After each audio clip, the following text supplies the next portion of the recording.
এখনো পর্যন্ত 23 জনের মৃত্যু হয়েছে, তাদের মধ্যে বেশ কয়েকজন পরিবারকে সামনে নিয়ে এসে সাংবাদিক বৈঠক করিয়ে ওয়াও মোমো কর্তৃপক্ষ কি দায় ঝেড়ে ফেলার চেষ্টা করলো।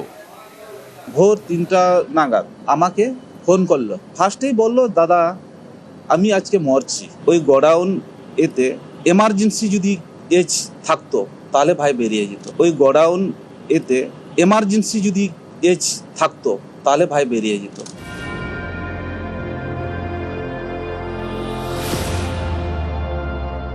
দুটি পাশাপাশি গোডাউন, একটি ওয়াও মোমোর কাঁচামাল রাখার আর একটি ডেকোরেটার্সের।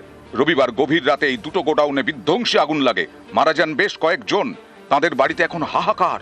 সেই স্বজনহারাদের সামনে রেখে দায় এড়ানোর চেষ্টা ওয়াও মোমোর। রুবি মোড়ে তাদের কর্পোরেট অফিস, সেখানেই ডাকা হয় মৃতদের পরিজনদের। তাদের অফিসের সামনে রাস্তায় বসিয়ে করানো হয় সাংবাদিক বৈঠক। ডেকোরেটরের গোডাউনের কোর্টে বল ঠেলে ওয়াও মোমো কর্তৃপক্ষ চেষ্টা করে দায় ঝাড়ার। বেরোতে পারলো না কেন?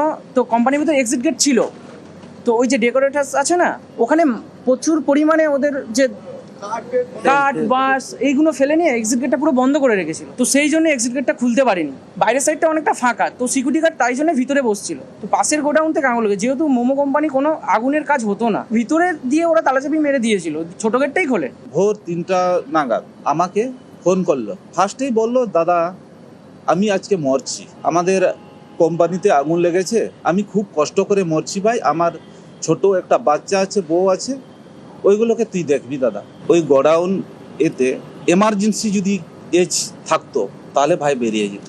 যখন ফার্স্ট আগুন লাগলো তখন থেকে যদি ফায়ার সিস্টেম থাকতো তাহলে মানে ভাই মরতো না।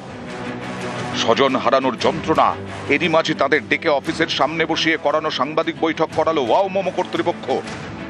কিন্তু এতে কি চিঁড়ে ভিজবে? প্রশ্নটা উঠছে, কারণ ওয়াও মোমোর বিরুদ্ধে নানা জায়গায় দেখানো হয়েছে বিক্ষোভ। যাদবপুরে ওয়াও মোমোর কাউন্টারের সামনে বিক্ষোভ দেখায় বাংলা পক্ষ।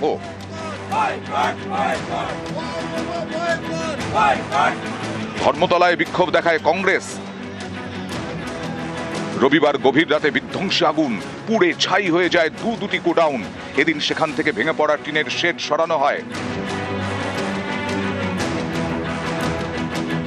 এখনো চলছে দেহাংশের খোঁজ, বিভিন্ন জায়গায় ছড়িয়ে ছিটিয়ে হাড়গোড়। ডিএনএ ম্যাপিং এর জন্য 23 জনের থেকে নমুনা সংগ্রহ করা হয়েছে। নিউজ 18 বাংলা। আর ওই এলাকায় জমায়েত রুখতে আজকে গতকাল 163 ধারা চালু করা হয় ভারতীয় ন্যায় সংহিতা অনুযায়ী, যেটা ছিল 144 ধারা। আজকে তার মধ্যেই 163 ধারার মধ্যেই নাজিরাবাদে বিরোধী দলনেতা তিনি গিয়ে পৌঁছন। তার সঙ্গে বেশ কয়েকজন বিধায়ক ছিলেন, দলের বিধায়কদের নিয়ে নাজিরাবাদে যান তিনি। তবে 163 ধারায় ঘটনাস্থলে একাই যান শুভেন্দু, এবং আগামীকাল হাইকোর্টের অনুমতিতে মিছিলও আছে। 11টার মধ্যে জমায়েতের আহ্বান জানান। রাজ্য সরকারকে তোপ দাগেন, পুলিশকে তোপ দাগেন, মুখ্যমন্ত্রীকে তোপ দাগেন পাল্টা কুণাল ঘোষ।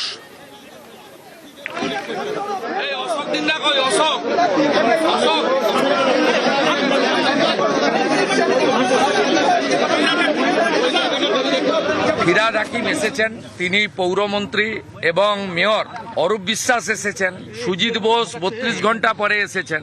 কাউকে বাধা দেয়নি। আমি 20 জন এমএলএ নিয়ে দূর থেকে কোনো প্রমাণ বা যা যা চলছে ইনভেস্টিগেশন অসুবিধা না করেই দূর থেকে একটু দেখবো, এটা কর্তব্য আমাদের। যেহেতু রাজ্যের শাসক দল তার কর্তব্য পালন করেনি, যেখানে মন্ত্রী মেয়র তারা সুযোগ পান, মন্ত্রী পদমর্যাদার বিরোধী দলনেতা এই সুযোগ পায় না। যখন ঘটনাটা ঘটলো, যখন আমাদের মাননীয় মন্ত্রী অরূপ বিশ্বাস স্পটে, দমকলের গোটা বাহিনী, পুলিশের গোটা বাহিনী উদ্ধার হচ্ছে, তখন তো এই বিজেপির বিজেপির এই লোকগুলো অন্ডালে ওদেরকে নতুন প্রেসিডেন্ট হয়েছে সে আসবে বলে তাকে মুখ দেখাতে হাতে গাঁদা ফুল নিয়ে ওখানে দাঁড়িয়েছিল। তখন মানুষের কথা মনে ছিল না। 3 দিন বাদে মনে হয়েছে ওখানে গন্ডগোল করতে যাওয়া উচিত।